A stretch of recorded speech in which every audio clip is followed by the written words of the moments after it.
Though The Lord of the Rings, The Rings of Power Season 2 has leaned into their largest difference, Sauron and Morgoth were similar Middle-earth villains.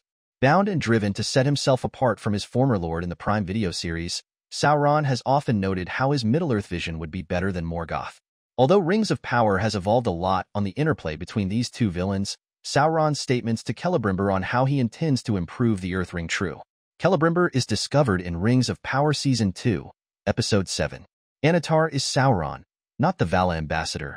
Though he is eager to tell Celebrimbor that his terrible treatment is nothing compared to the cruelty of Morgoth, Sauron binds the Lord of a region up and makes him continue his task, determined to get his 9 rings created. According to Sauron, Morgoth tormented him in the First Age and forced him to perform his bidding with threats and suffering. Though the basis covered here is real, this is a different view of the relationship between these villains than the Lord of the Rings canon. Morgoth's ultimate aim differed greatly from Sauron's in the Lord of the Rings. The Lord of the Rings does not hint at any instances of Morgoth coercing Sauron into doing his will. True, yet Morgoth and Sauron had different objectives as Dark Lord. Morgoth's destructive nature stemmed from the basic enjoyment it brought him. Under his authority, he wished to see the exquisite works of Eru Ilúvatar, the god of the Lord of the Rings, and the Aenir disintegrate.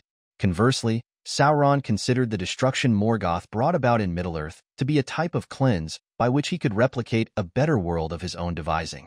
Before turning to evil, Sauron was known as Myron. He was the most gifted of the Maiar in smithing and work.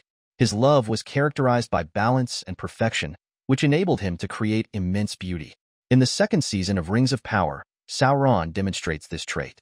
Having come to believe that his design is better than that of Eru Ilúvatar, he really believes that his own talents are just what Middle-earth needs. Morgoth had another goal that Sauron did not share. Denied the ability to create life himself, Morgoth harbored a deep desire to destroy Eru Ilúvatar's creations. Morgoth had helped Ilúvatar and the Aenir construct the universe, back when he was called Melkor, but he strayed from God's will and stitched his own vision into the song that produced the earth. Then he grew ravenous to get the secret fire, the flame enabling Ilúvatar to grant his works free will and soul. But when he finally got his hands on it, Morgoth descended his sinister path from great wrath and jealousy. Sauron never exhibited any desire in the secret fire. Morgoth yearned for Ilúvatar's might, but Sauron seemed to believe he had no need for it and was even more powerful than the god of the Lord of the Rings. He could instead manage Ilúvatar's progeny like puppets and so build the world according to his own design. He had no need to create life for himself. Does Sauron's goal make him less villainous than Morgoth?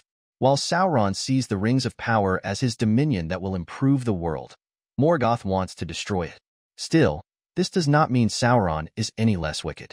In Tolkien's Lord of the Rings, the idea of creation is a slide downhill.